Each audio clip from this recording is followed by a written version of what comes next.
दोस्तों, welcome to control unit part 1। इस lecture में हम पढ़ेंगे कंट्रोल यूनिट के कुछ माइक्रो ऑपरेशंस और उनके फंक्शनल रिक्वायरमेंट्स। तो चलिए पहले समझ लेते हैं कि ये माइक्रो ऑपरेशंस क्या होते हैं। तो हमारा कोई भी डिजिटल सिस्टम हो वो यूजुअली दो पार्ट्स में डिवाइडेड होता है। एक होता है उसका डेटा प्रोसेसिंग यूनिट और एक होता है कंट्रोल यूनिट। तो कंट्रोल यूनिट के नाम से आपको पता चल रहा होगा, it is responsible for all controlling signals. अब ये कौन से सिग्नल्स होते हैं ये हम आगे देखेंगे। तो कंट्रोल यूनिट के कंट्रोलिंग सिग्नल्स के साथ जो सेट ऑफ ऑपरेशंस परफॉर्म करता है, for what? For executing a main operation. In set of operations को हम कहेंगे माइक्रो ऑपरेशंस। ओके, तो मतलब एक मेन ऑपरेशन को एग्जीक्यूट करने के लिए कंट्रोल यूनिट जब सिग्नल्स भेज के एक सेट ऑफ ऑपरेशंस एग्जीक्यूट करता है, उन्हें कहेंगे हम माइक्रो ऑपरेशंस। मतलब मेन ऑपरेशंस के लिए यूज होने वाले छोटे और ऑपरेशंस, इसीलिए उनका नाम है माइक्रो ऑपरेशंस। तो जो सीपीयू है हमारा, उसका मेन काम क्या होता है? एक सीक्वेंस को या फिर इंस्ट्रक्शंस जो मेमोरी में स्टोर्ड है उनको एग्जीक्यूट करना। तो जितना टाइम वो इंस्ट्रक्शन एग्जीक्यूट करने में लगाता है एक इंस्ट्रक्शन एग्जीक्यूट के लिए, तो इसको कहेंगे हम इंस्ट्रक्शन साइकिल। ओके, तो ये जो इंस्ट्रक्शन साइकिल है इसके कुछ फेजेस होते हैं। वो फेजेस को नाम क्या दिया है? Fetch cycle, decode cycle and execute cycle. और इन तीनों के पीछे जो छोटे छोटे और सीक्वेंसेस होते हैं उन्हें हम कहेंगे माइक्रो ऑपरेशंस। तो फिर बढ़ते हैं फेच साइकिल की तरफ। फेच का क्या मतलब होता है? कुछ लेके आना। ओके, यहाँ पे हम क्या लेके आएंगे? Obviously data. कहाँ से? मेमोरी से। तो फेच साइकिल में मेमोरी से डेटा लाने के लिए कौन कौन से रजिस्टर्स यूज होते हैं हमारे सीपीयू के? AR address register, PC program counter, DR data register, IR instruction registers. ये सारे इन्वॉल्व होते हैं हमारे फेच साइकिल में। तो एड्रेस लाइंस जो है वो AR से कनेक्टेड होते हैं और जो डेटा लाइंस है वो डेटा रजिस्टर से कनेक्टेड होते हैं और डेटा लाइंस पे डेटा आता है मेमोरी से। तो ये सिस्टम बस के एड्रेस और डेटा लाइंस ऐसे कनेक्टेड होते हैं। फिर जो प्रोग्राम काउंटर है वो क्या होल्ड करता है? Instruction, next instruction to be fetched, address of next instruction to be fetched. और इंस्ट्रक्शन रजिस्टर है वो एक्चुअल इंस्ट्रक्शन होल्ड करता है। ऑलराइट, इस फेच साइकिल को पहले हम एक सीक्वेंस में अंडरस्टैंड करने की कोशिश करते हैं इस टेबल के थ्रू। ओके, तो सबसे पहले एक प्रोग्राम काउंटर के पास होता है address of the next instruction. तो इसके पास एड्रेस है, ये एड्रेस किसको भेजेगा? एड्रेस रजिस्टर को। एड्रेस रजिस्टर उस एड्रेस पे चला जाएगा मेमोरी के और वहां से डेटा जो है वो डेटा रजिस्टर पे पहुंचा देगा। Once data is reached on the data register, तो प्रोग्राम काउंटर क्या करेगा? खुद की वैल्यू इंक्रीज कर लेगा to perform obviously the next instruction. और इस तरह से डेटा रजिस्टर का इंफॉर्मेशन इंस्ट्रक्शन रजिस्टर पे पहुंच जाएगा। इसका मतलब fetch cycle complete, control unit तक इंस्ट्रक्शन पहुंच गई। इसको हम सीपीयू के डायग्राम में अंडरस्टैंड करके देखते हैं। तो ये जो बड़ा सा ब्लॉक है यहाँ पे, दिस इज योर सीपीयू। इसके अंदर आपके तरह तरह के रजिस्टर्स हैं which is like R1, R2, R3, R4, stack pointer, program counter, address register, data registers और instruction registers। तो हमारे काम के कौन से थे हमने पढ़े अभी? Address register, data register, program counter and instruction register. तो देखो, सबसे पहले प्रोग्राम काउंटर से शुरुआत होगी क्योंकि प्रोग्राम काउंटर ही सारा कोड की ध्यान रखता होता है कि कौन से लाइन पे कोड चल रहा है। तो प्रोग्राम काउंटर के पास अभी एड्रेस है तो वो भेज देगा एड्रेस रजिस्टर पे। Address register connected to address bus जाएगा मेमोरी के पास। यहाँ से बोलेगा कि ये मुझे उस एड्रेस तक पहुँचा दो मेमोरी को। मेमोरी उस एड्रेस तक पहुँचा देगी, वहाँ का डेटा बस पे पहुँच जाएगा। डेटा बस पे once the data is reach, it will reach to data register. Data register से हम कहाँ जाएंगे? हम जाएंगे इंस्ट्रक्शन रजिस्टर पे। IR के पास पहुंच गया, फिर आएगा हमारा decode cycle. Decode cycle is short instruction decoder यहाँ पे प्रेजेंट है। ये इंस्ट्रक्शन जो भी है वो डिकोड करके कंट्रोलर को बता देगा। So this is your fetch cycle and decode cycle. उसके बाद बारी आती है एग्जीक्यूट साइकिल की। फिर देख लेते हैं कि एग्जीक्यूट साइकिल। अब हमारे पास डिकोड हुई हुई इंस्ट्रक्शन आ गई, अब इसको एग्जीक्यूट कराना है, राइट। सिर्फ इंस्ट्रक्शन पढ़ के थोड़ी ना चुप बैठेंगे। तो instruction in IR is decoded and CPU has to perform particular set of micro operation. Example के तौर पे move a, 20h मतलब कंटेंट ऑफ एड्रेस 20h को A रजिस्टर में मूव कराना है। A माने अक्यूमुलेटर। तो टेबल फॉर्म में देख लेते हैं क्या हो रहा है। पहले प्रोग्राम काउंटर के पास एड्रेस है 20h का, तो एड्रेस रजिस्टर पे ये एड्रेस चला गया। एड्रेस के अनुसार मेमोरी पे वो चला गया, मेमोरी से डेटा उसने फेच कर लिया। यानी कि क्या, कंट्रोल यूनिट ने बोल दिया यहाँ पे रीड कमांड, यहाँ पे कंट्रोल यूनिट का काम है, ठीक है। मेमोरी से डेटा रीड कर लिया, वो डेटा बस पे पहुंच गया। पीसी ने क्या कर लिया, अपने आप को इंक्रीमेंट कर लिया two point two the next instruction, correct, क्योंकि डेटा तो बस पे पहुंच गया और इसमें डिकोड हो रही है साइकिल, और फिर डेटा रजिस्टर से एक्यूमुलेटर पे कॉपी हो गया। तो ये माइक्रो ऑपरेशंस हो रही है पीछे। आपने ऑपरेशन तो सिर्फ एक ही लिखा है, पर इसके पीछे इतनी सारी और ऑपरेशंस हो रही है। आपकी फेच साइकिल, डिकोड साइकिल और एग्जीक्यूट साइकिल, इस तरह से। अब हम सीपीयू के डायग्राम से भी देख समझ लेते हैं इसको। Move A20H, alright. तो सबसे पहले हम आ गए पीसी पे। पीसी ने AR को एड्रेस दे दिया, AR is on the address bus, it went to the memory, it is asking for 20H address। Control unit ने क्या बोला, मुझे तो ये डेटा चाहिए, तो रीड ऑपरेशन का रीड सिग्नल भेज दिया। रीड सिग्नल कंट्रोल बस से इधर मेमोरी के पास पहुंच गया। 20H का जो भी डेटा है वो डेटा बस पे लोड हो गया। डेटा बस पे लोड होने के बाद ये डेटा रजिस्टर पे चला गया। डेटा रजिस्टर से अभी भी ये डेटा बस पे ही है, because data register is connected to data bus only ना। तो ये बस है, ओके, ये कुछ और नहीं है, डेटा बस है। और फिर हमारे इंस्ट्रक्शन रजिस्टर पे क्या पता चला है कि इसको मूव कराना है। कहाँ मूव कराना है, ए में मूव कराना है। इंस्ट्रक्शन यहाँ डिकोड हो गई, कंट्रोल यूनिट ने उस हिसाब से ए पे सिग्नल भेज दिया राइट का, और फिर इस तरह से जो डेटा बस पे हमारा डेटा प्रेजेंट था वो ए में मूव हो गया। अंडरस्टूड है कि। एक और एग्जांपल से एग्जीक्यूट साइकिल। तो एक इंस्ट्रक्शन कंसिडर करते हैं, ऐड E, 20H मतलब contents of 20H to contents of A को ऐड करना है, ओके। तो इसकी सीक्वेंस या फिर माइक्रो ऑपरेशन कैसी होगी। अब अपना मेन ऑपरेशन क्या है, ऐड। तो आप पहले दो ऑपरेशन तो अब तक समझ गए होंगे कि प्रोग्राम काउंटर से एड्रेस रजिस्टर पे जाएगा, एड्रेस रजिस्टर मेमोरी पे जाके वो डेटा को फेच कर लेगा, डेटा रजिस्टर पे डेटा आ जाएगा, फिर अपना प्रोग्राम काउंटर इंक्रीमेंट कर लेगा खुद को two point two the next instruction. अब यहाँ न्यू ऑपरेशन क्या है, ये ऐड है।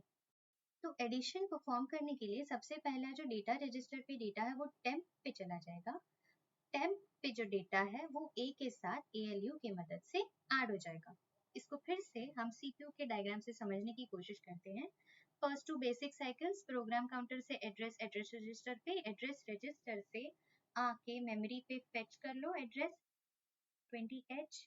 इसका कंटेंट आएगा डेटा रजिस्टर के, क्योंकि कंट्रोल सिग्नल ने बोला है कि रीड ऑपरेशन परफॉर्म करो यहाँ से। तो यहाँ से डेटा रीड हो गया, रीड होके डेटा कहाँ पहुंच गया, डेटा रजिस्टर पे। डेटा रजिस्टर पे पहुंच के this is still on the data bus, it can travel through the data bus. तो अभी हमको ऐड ऑपरेशन करना है, मूव नहीं।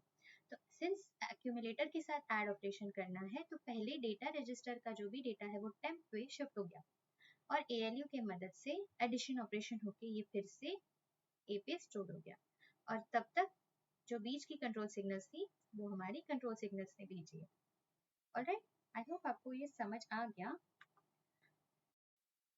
तो अब अगला एक और साइकिल समझने की कोशिश करते हैं, थोड़ा सा कॉम्प्लिकेटेड है, तो ध्यान से समझने की कोशिश कीजिएगा।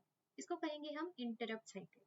इंटरप्ट्स ऐसे कमांड्स जो हमारे प्रोग्राम को रोक के इमरजेंसी में कोई और ऑपरेशन करवाना चाहते हैं, ऐसे सिग्नल्स।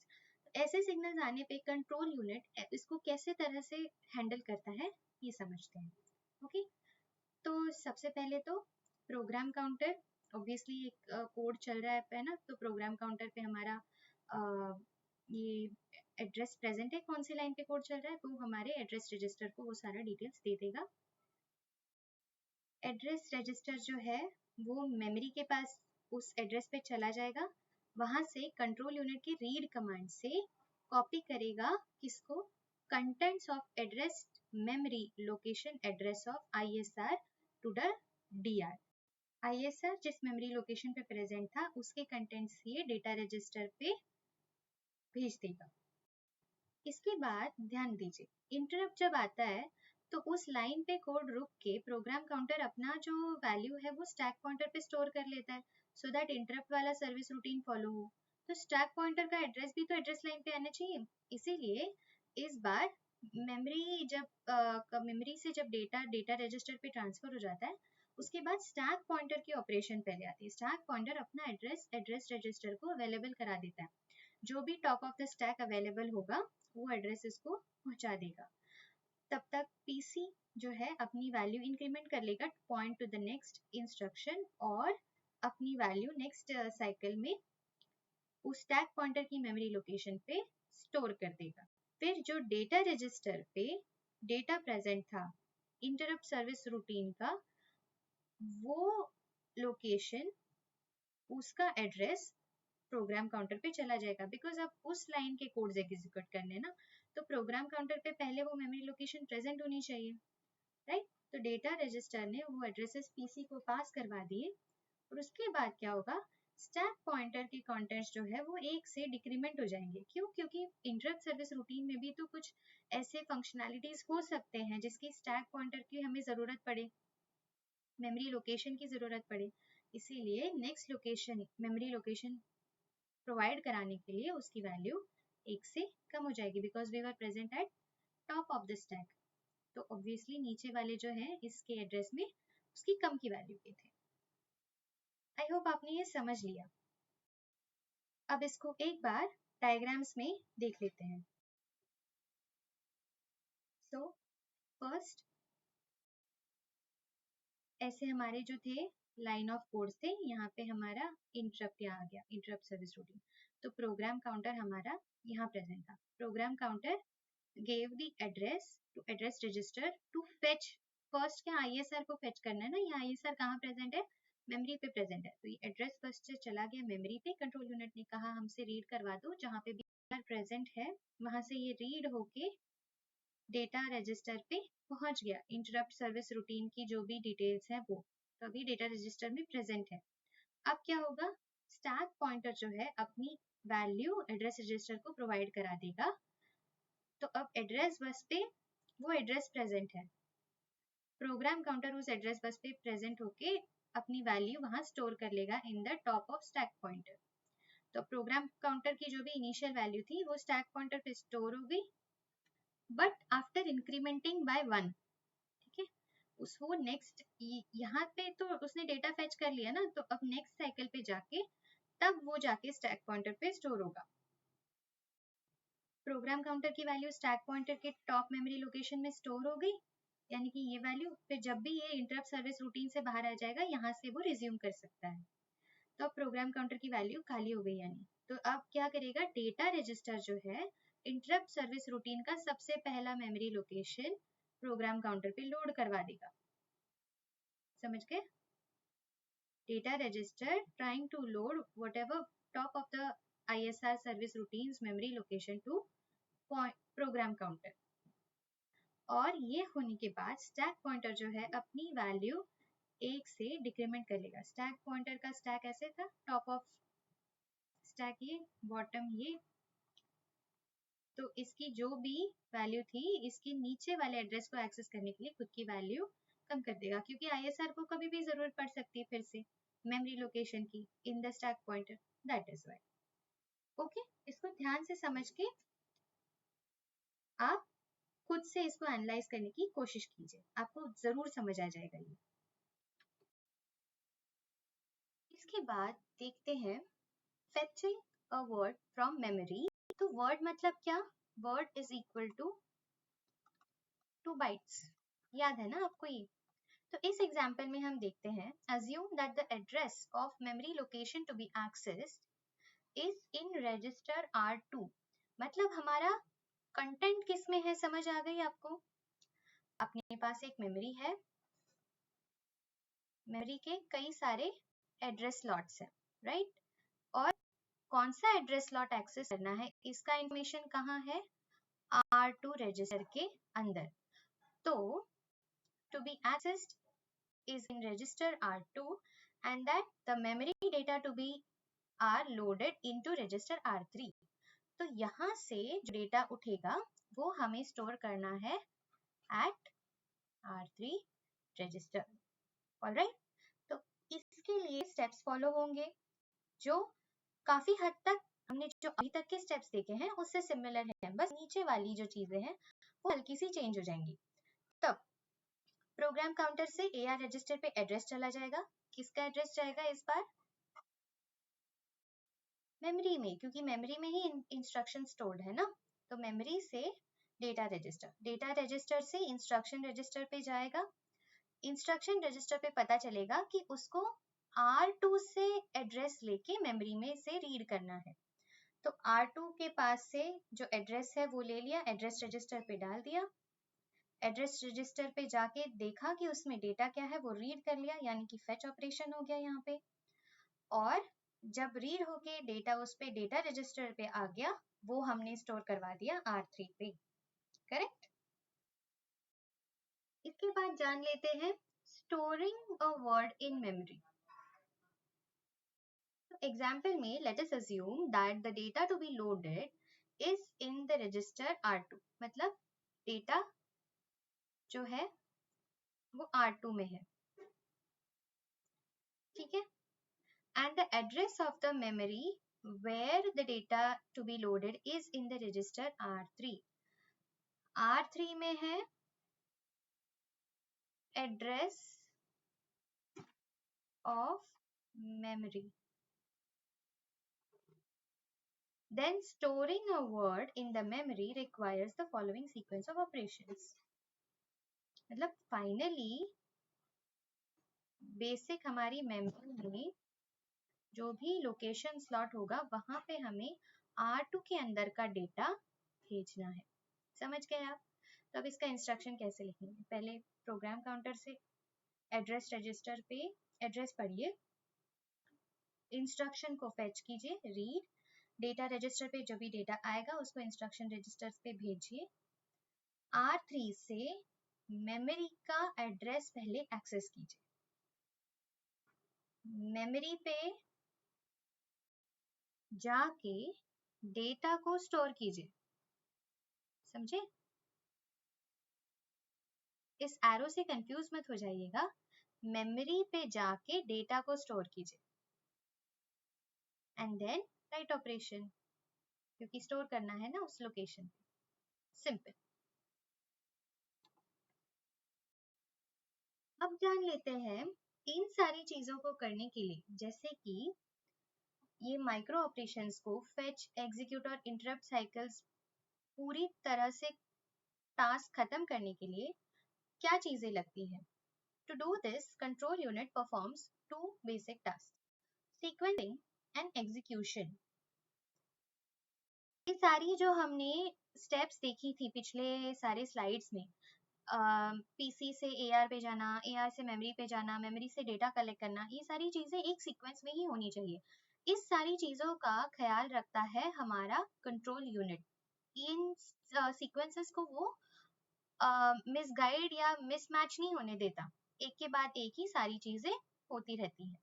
एंड एग्जीक्यूशन, और एग्जीक्यूट करने के लिए उसके जो कंट्रोल सिग्नल्स है टाइमली उसको भेजना और कौन से सिग्नल्स रिटर्न में आ रहे हैं वो सारों पे ट्रैक रखना, इन सारी चीजों का ख्याल भी कौन रखता है? हमारा कंट्रोल यूनिट। तो कंट्रोल सिग्नल में रजिस्टर ट्रांसफर्स कैसे होते हैं? हम क्या करते हैं, अभी इतने टाइम तक हमने देखा कि हमारा जो सिस्टम बस है वो कनेक्टेड है, उसको हमने दाएं बाएं ऊपर नीचे एरोज लगा दी और एरो को पॉइंट मार्क कर दी, मतलब रजिस्टर ट्रांसफर हो गया। बट इसको एक और लेवल डीपर में समझने के लिए आप ये देखिए, अब हमारे पास एक रजिस्टर है RI। RI मतलब कोई भी नंबर हो सकता है, R1 R2 R3 RN, right?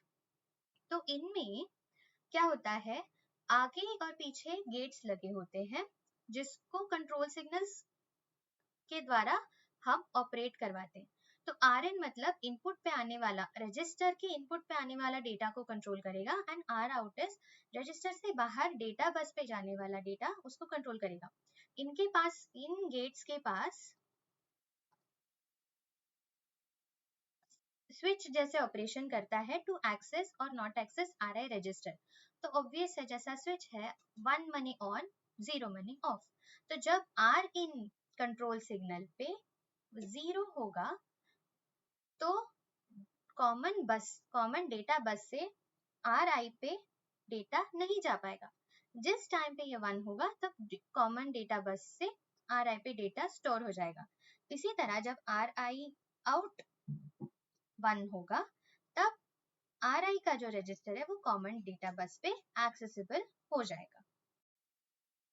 अब ALU के एक एग्जाम्पल के थ्रू हम ये रजिस्टर ट्रांसफर समझने की कोशिश करते हैं।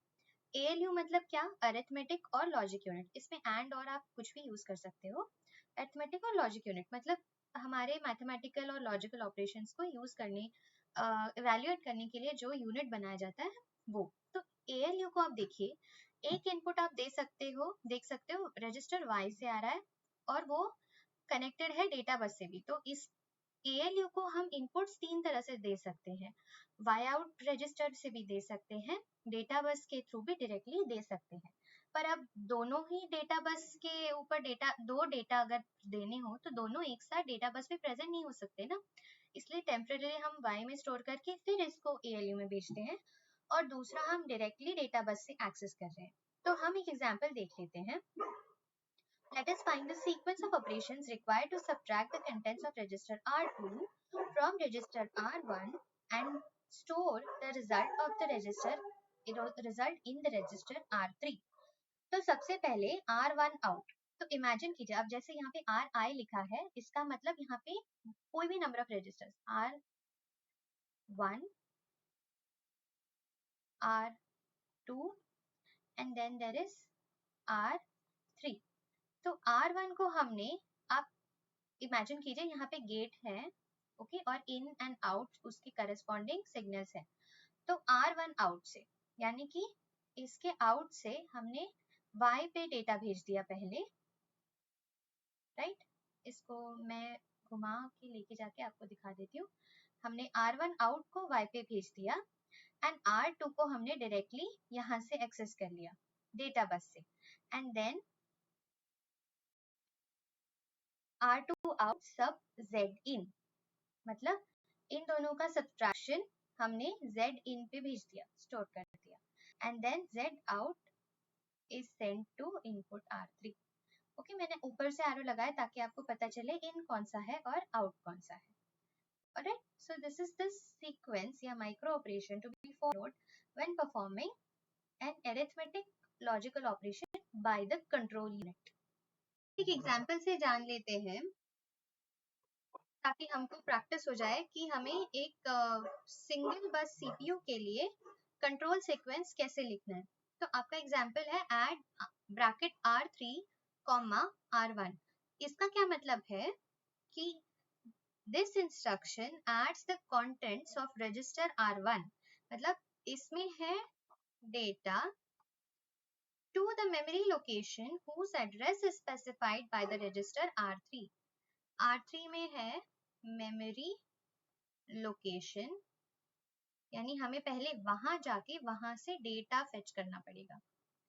तो पहले तो हमें ये ऐड वाली इंस्ट्रक्शन फेच करनी है, वो कैसे होगी, PC से हम जाएंगे ARN पे। ओके, इस बार हमने उल्टा लिखा है, मतलब हम हमेशा राइट टू लेफ्ट एरो बना के लिखते थे, अब हमने लेफ्ट टू राइट एरो लिखा है। और ये आउट और इन की चिंता कैसे करेंगे आप, आपके एरो हेड से, जिस तरह पे एरो नहीं है वहां पे आउट, जिस तरह पे एरो है वहां पे इन।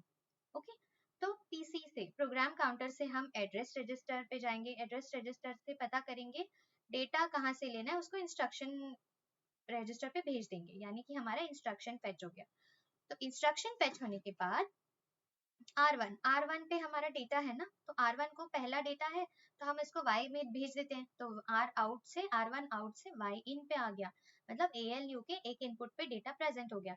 अब दूसरे इनपुट पे चाहिए तो R3 out to AR register, क्योंकि एड्रेस रजिस्टर पे जाएंगे तभी तो मेमोरी से हम डेटा फेच कर पाएंगे, राइट। तो read DR out on common data bus, right. यहाँ पे तो रीड ही आएगा क्योंकि मेमोरी से आपने DR आउट डेटा रजिस्टर के आउट पे भेजा है। DR आउट अब कॉमन बस पे आ गया, यानी कि ALU की सेकेंड इनपुट भी हो गई। तो Y out add the data bus output and put it in ZI in, and ZI in का डेटा हमें स्टोर करना है दोबारा R1 के अंदर, यानी कि रिजल्ट स्टोर हो गया। इस तरह से आप आपका रजिस्टर एड्रेस लिख सकते हैं, रजिस्टर एड्रेस नहीं सॉरी, इस तरह से आप आपका कंट्रोल सीक्वेंस लिख सकते हैं। ओके, आई होप आपको ये लेक्चर समझ में आया है। इसी तरह से पढ़ते रहिएगा, मिलते हैं अगले लेक्चर में। Thank you, bye bye.